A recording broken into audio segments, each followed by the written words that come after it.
दिनैहाय आङो मोननैल' बाथ्रा बुंनो लुबैदों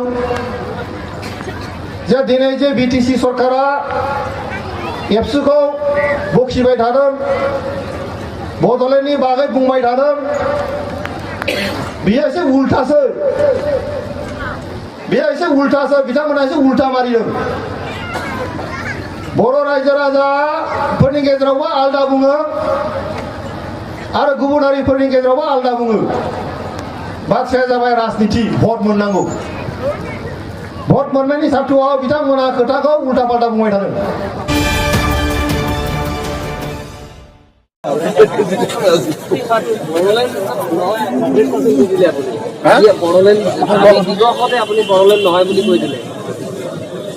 বড়োলেণ্ড নহয় বুলি কৈ দিছো বড়োলেণ্ড ক'ব এনেকুৱা ষ্টাইলটো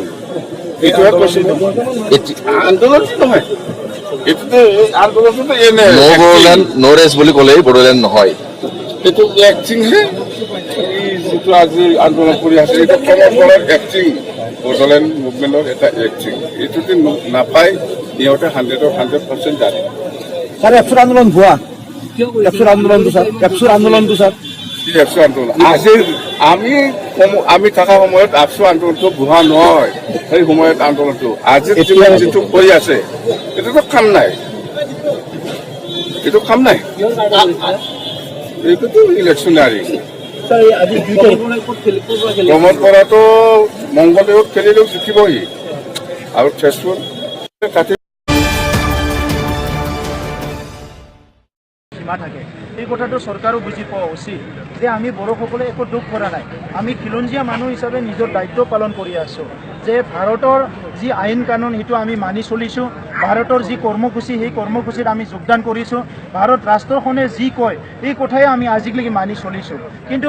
ৰাষ্ট্ৰখনৰ এটা দায়িত্ব আছে যে নিজৰ চাৰিসীমাৰ ভিতৰত যিবিলাক জাতি জনগোষ্ঠী আছে সেইবিলাকৰ ধৰ্ম সেইবিলাকৰ ভাষা সংস্কৃতি বাচাই ৰখাটো সেইবিলাকৰ পৰিচয় অস্তিত্ব বাচাই ৰখাটো এটা চৰকাৰৰ দায়িত্ব সেই দায়িত্বটো চৰকাৰে পালন কৰা নাই আৰু আমাৰ লগত তেখেতসকলে ৰাজনৈতিক ক্ষমতাটো পোৱাৰ পিছত আমাৰ লগত সদায় ল'ৰা ধেমালি কৰি আহিছে বড়োসকলে ৰাজ্য বিচাৰিছে এটা সময়ত অট'নমাছ কাউন্সিল দিলে বড়োসকলে ৰাজ্য বিচাৰিছে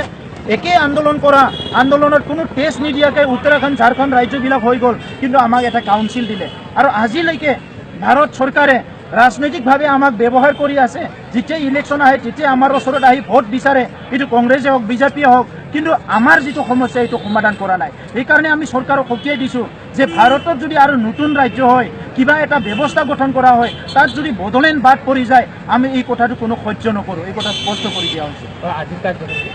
আজি কাৰ্যসূচী 20টা সাব ডিভিজনত আজি ধৰ্ণা চলি আছে 3 ঘণ্টীয়াকৈ ধৰ্ণা আৰু ব্লাড চিগনেচাৰ ইয়াত চলি আছে আৰু ইয়াৰ পিছতে দিল্লীত আমাৰ ৰেলী হ'ব আৰু ইয়াৰ পিছত পুনৰ হাংগাৰ ষ্ট্ৰাইক হ'ব পুনৰ মানে নেশ্যনেল হাইৱে ব্লকেড হ'ব বিভিন্ন কাৰ্যসূচী ইয়াত চলি থাকিব গতিকে আমাৰ কথা এইটোৱে যে চৰকাৰে যেনেকৈ মানে ইলেকশ্যনৰ আগত কথা দিছিলে অতি শীঘ্ৰে আগবাঢ়ি আহক আলোচনা কৰক সমস্যা সমাধান কৰক